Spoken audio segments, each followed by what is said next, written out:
ಪಾಪದೀನ ಸ್ವಭಾವವು ನಾಶವಾಗಿ ನಾವು ಇನ್ನೂ ಪಾಪದ ವಶದಲ್ಲಿರದಂತೆ ನಮ್ಮ ಪೂರ್ವ ಸ್ವಭಾವವನ್ನು ಕ್ರಿಸ್ತನ ಕೂಡ ಶಿಲುಬೆಗೆ ಹಾಕಲ್ಪಟ್ಟವರೆಂದು ತಿಳಿದಿದ್ದೇವೆ. ಸತ್ತವನ್ನು ಪಾಪದ ವಶದಿಂದ ಬಿಡುಗಡೆ ಹೊಂದಿದ್ದಾನಷ್ಟೇ.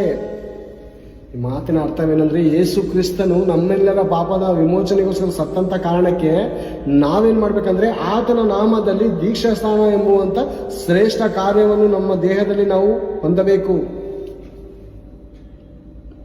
ದೀಕ್ಷಾಸ್ನಾನ ಅಂದ್ರೆ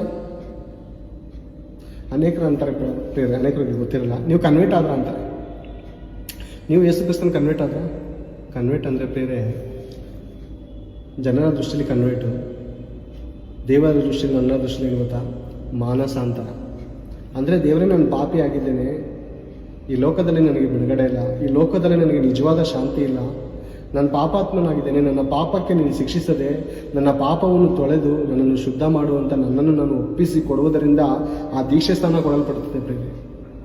ಒಂಥರ ಪಾಪಿಗಳಾಗಿದ್ದಾಗಲೂ ನಮಗೋಸ್ಕರ ತನ್ನ ಪ್ರಾಣವನ್ನೇ ಕೊಟ್ಟದ್ದರಲ್ಲಿಯೇ ದೇವರ ಪ್ರೀತಿ ಇಂಥದ್ದು ಎಂದು ಕಂಡು ಬರ್ತದೆ ಪ್ರೇರೆ. ನಮಗೋಸ್ಕರ ಪ್ರಾಣ ಕೊಟ್ಟನು ಪ್ರೇರೆ. ನೀತಿವಂತನಿಗೋಸ್ಕರ ಯಾರಾದರೂ ಪ್ರಾಣ ಕೊಟ್ಟರೂ ಕೊಡಬಹುದು, ಅಪರೂಪ. ಆದರೆ ಅನೀತಿವಂತರು ಪಾಪಿಗಳಾಗಿದ್ದಾಗಲೂ ನಮಗೋಸ್ಕರ ಪ್ರಾಣ ಕೊಟ್ಟದ್ದು ಯೇಸು ಕ್ರಿಸ್ತನ ಪ್ರೀತಿಯಾಗಿದೆ ಪ್ರೇರೆ. ಇದು ಭ್ರಮೆಯಲ್ಲ, ಇದು ಸುಳ್ಳಲ್ಲ ಪ್ರೇರೆ. ನಿಜವಾಗಿ ಹೇಳ್ತಾ ಇದ್ದೀನಿ, ಅರ್ಥ ಮಾಡ್ಕೊಳ್ಳಿ. ಒಂದೇ ಒಂದು ಸಾರಿ ನಂಬಿ ನೋಡಿ, ನಂಬಿದರೆ ದೇವರ ಮಹಿಮೆಯನ್ನು ಕಾಣ್ತೀರಾ. ದೇವರೇನೋ, ದೇವರ ಶಕ್ತಿ ಏನೋ, ದೇವರ ಪ್ರೀತಿ ಏನೋ, ದೇವರ ಪರಿಶುದ್ಧತೆ ಏನೋ ನಿನಗೆ ತಿಳಿದು ಬರ್ಬೇಕಂದ್ರೆ ನೀನು ಒಂದು ಸಾರಿ ನಂಬು, ಆಗ ನೀನು ದೇವರ ಮಹಿಮೆಯನ್ನು ಕಾಣ್ತೀಯ. ಒಂದು ಸಾರಿ ಕೂಗು. ನೀನು ಕುಲಕ್ಕೋ, ಮತಕ್ಕೋ, ಜಾತಿಗೋ, ಭಾಷೆಗೋ, ವರ್ಗಕ್ಕೋ, ದೇಶಕ್ಕೋ ಸಂಬಂಧಪಟ್ಟಂತದ್ದಲ್ಲ ನಾನು ಹೇಳ್ತಾ ಇರೋದು. ಇಡೀ ಜಗತ್ತಿಗೆ ಸಂಬಂಧಪಟ್ಟಂತ ದೇವರ ಕುರಿತು ಹೇಳ್ತಾ ಇದ್ದೀನಿ. ದೇವರುಗಳಿಗೆ ಮಹಾದೇವರು, ಮಹಾರಾಜನು ಆತನು ಪ್ರಿಯರೇ. ಎಲ್ಲರಿಗೂ ಒಬ್ಬ ತಂದೆ ಇರ್ತಾನಲ್ವಾ? ಮನೆ 4 ಜನ ಮಕ್ಕಳಿದ ಒಬ್ಬ ತಂದೆ ಇರ್ತಾನಲ್ವಾ? ನೀವು ನಂಬಿರುವಂತ ದೇವರುಗಳಿಗೆ ಒಬ್ಬ ದೇವರಿದ್ದಾನೆ. ಆತನು ಮಹಾರಾಜನು ಪ್ರಿಯರೇ, ಮಹಾಬಲಾಢ್ಯನು ಆತನು. ನಂಬಿ ಪ್ರೇರೆ, ನಂಬಿ. ಸತ್ತವನು ಪಾಪದ ವಶದಿಂದ ಬಿಡುಗಡೆ ಹೊಂದಿದಾನಷ್ಟೇ. ಏನ್ ಸತ್ರೆ ಬಿಡುಗಡೆನಾ? ಸತ್ರೆ ಪಾಪದ ವಶದಿಂದ ಬಿಡುಗಡೆನಾ? ಸಾಯೋದು ಅಂದ್ರೆ ಪಾಪದ ಪಾಲಿಗೆ ನೀನು ಸತ್ತು ದೀಕ್ಷೆ ಸ್ಥಾನ ತೆಗೆದುಕೊಂಡು ಯೇಸು ಕ್ರಿಸ್ತನ ನಾಮದಲ್ಲಿ ನೀನು ಬಿಡುಗಡೆ ಹೊಂದಿದವನಾಗಿರ್ತಿ. ಯೇಸು ಕ್ರಿಸ್ತನ ನಾಮದಲ್ಲಿ ನೀನು ದೀಕ್ಷಾ ಸ್ಥಾನ ತೆಗೆದುಕೊಂಡ್ರೆ ಪಾಪದ ವಶದಿಂದ, ಅಂದ್ರೆ ನೀನು ಪಾಪದ ಪಾಲಿಗೆ ಸತ್ತವನು, ಹಳೆ ಸ್ವಭಾವವನ್ನು ಬಿಡಬೇಕು. ಇವಾಗ ನೀನು ದೇವ್ರು ಖಂಡಿತ ಸಹಾಯ ಮಾಡ್ತಾರೆ, ಖಂಡಿತ 100% ನಿನ್ನ ಕೈಯಲ್ಲಿ ಆಗದಿರೋದು ದೇವ್ರು ಮಾಡ್ತಾರೆ. ಆತನ ಪಾದಕ್ಕೆ ಅಡ್ಡ ಬೀಳು. ನನ್ನ ಪಾಪಾತ್ಮನ ದೇವರು, ನನ್ನ ಪಾಪವನ್ನು ಕ್ಷಮಿಸು, ನನಗೆ ಹೊಸ ಜೀವನ ಕೊಡುವುದು ನೀನು ಕೇಳು. ಖಂಡಿತ ದೇವರು ತನ್ನ ಬಳಿಗೆ ಬರುವ ಪಾಪಿಗಳಿಗೆ ತಳ್ಳುವಂತವನಲ್ಲ.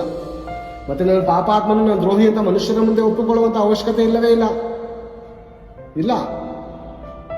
ಏಕಾಂತವಾದ ಕೊನೆಗೆ ಹೋಗು, ಮೊಣಕಾಲೂರಿ ಕೈ ಮುಗಿದು, ದೇವರೇ ನನ್ನಿಂದ ತಪ್ಪಾಗಿದೆ, ಇಷ್ಟು ವರ್ಷ ನಿನ್ನನ್ನು ತಿಳಿಯದೆ ಪಾಪ ವಿಮೋಚಕನು ಯಾರೋ, ಆತ್ಮರಕ್ಷಕನು ಯಾರೋ, ಬಿಡುಗಡೆ ನ್ಯಾಯಕೇನು ಯಾರೋ ಅಂತ ನಾನು ತಿಳಿಯದೆ ನಮ್ಮ ಪೂರ್ವಿಕರು ತೋರಿಸಿದಂಥ ಮಾರ್ಗದಲ್ಲಿ ಹೋಗಿ ನಾನು ನನ್ನ ಜೀವಿತದಲ್ಲಿ ಸಮಾಧಾನವಿಲ್ಲದಂತೆ ಆಗಿದ್ದೇನೆ. ದೇವರೇ, ನನಗೆ ಮಾರ್ಗವನ್ನು ದರ್ಶನ ತೋರಿಸು, ನಿನ್ನ ಹೆಜ್ಜೆ ಜಾಡಿನಲ್ಲಿ ನಾನು ನಡೆಸುವಂತ ಒಂದು ಸಾರಿ ನೀನು ಮೊರೆಯಿಡು, ಒಂದು ಸಾರಿ ನೀನು ಮೊರೆಯಿಡು.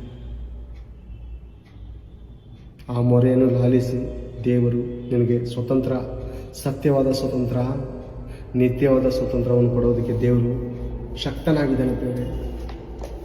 ಕೋಟ್ಯಾಂತರ ಜನ ಸುಮ್ಮನೆ ನಂಬಿಲ್ಲ ಯೇಸು ಪ್ರಭುನ. ಏನೋ ಹಣ ಆಸ್ತಿಗೋಸ್ಕರ ಏನ್ ಪ್ರೇರೆ, ಕೋಟ್ಯಾಂತರ ರೂಪಾಯಿ ಇರೋರೇ ಯೇಸು ಪ್ರಭುನ ನಂತರ ಏನೋ ಅವ್ರು ಕೊಟ್ಟು ನಾವು ಇದು ಮಾಡೋಕ್ಕಾಗತ್ತೆ ಪ್ರೇರೆ? ಕೋಟ್ಯಾಂತರ ರೂಪಾಯಿ ಕೊಳಿತಾ ಇದೆ, ಅವ್ರು ಕನ್ವರ್ಟ್ ಮಾಡುವ ಒಪ್ತಾರ. ಅವರು ದೊಡ್ಡ ಪೂಜಾರಿಗಳೇ ನಂಬಿದಾರೆ ಅಂದ್ರೆ ಒಂದು ಚೂರು ಆಲೋಚನೆ ಮಾಡಿ ಪ್ರೇರೆ.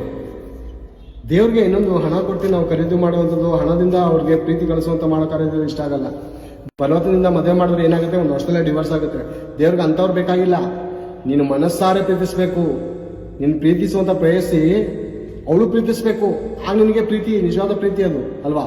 ಒಬ್ಬನೇ ಏಕಾಂತವಾಗಿ ಪ್ರೀತಿ ಮಾಡ್ಕೊಂಡು ಕುಡುಕನಾಗಿ, ಕಳ್ಳನಾಗಿ ಒಂದ್ ದಿವಸ ಸಾಯ್ಬೇಕಾಯ್ತದೆ ಬೀದಿ ನಾಯಿ ಥರ. 2 ಸೈಡ್ ಇದ್ರೆ ಅಲ್ವಾ? ಹಂಗೆ ದೇವರು ಕೂಡ ನಿನ್ನಲ್ಲಿ ನನಗೋಸ್ಕರ ಪ್ರೀತಿ ಹುಟ್ಟಬೇಕು, ಆಗ ನಾನು ನಿನ್ನನ್ನು ಆಶೀರ್ವಾದಿಸ್ತೀನಿ ಅಂತಾರೆ.